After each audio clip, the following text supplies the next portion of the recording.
Τι είναι αυτό? Ένα σπουργίτη.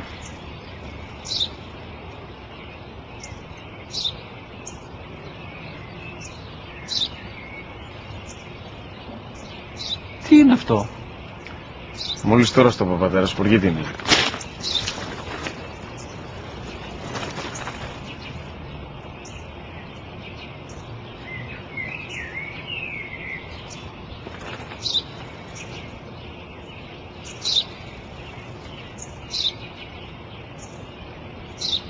Τι είναι αυτό? Ένα σπουργίτη είναι, πατέρα. Ένα σπουργίτη. Σπου-γι-τι!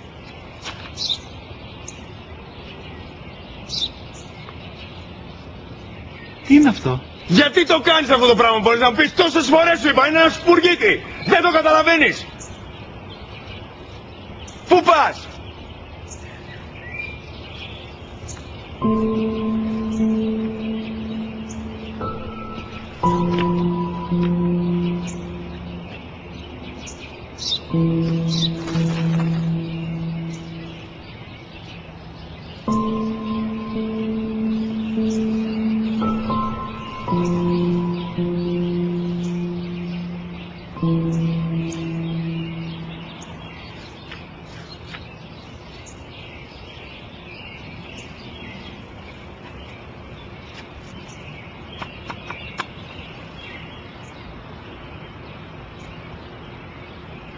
Δυνατά. Σήμερα ο μικρός μου γιος που πριν λίγες μέρες έκλεισε τα 3 καθόταν μαζί μου έξω στο πάρκο όταν ένας σπουργίτη ήρθε και κάθισε απέναντί μας.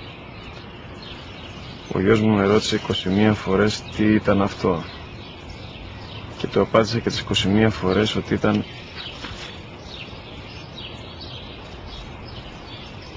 ένα σπουργίτη.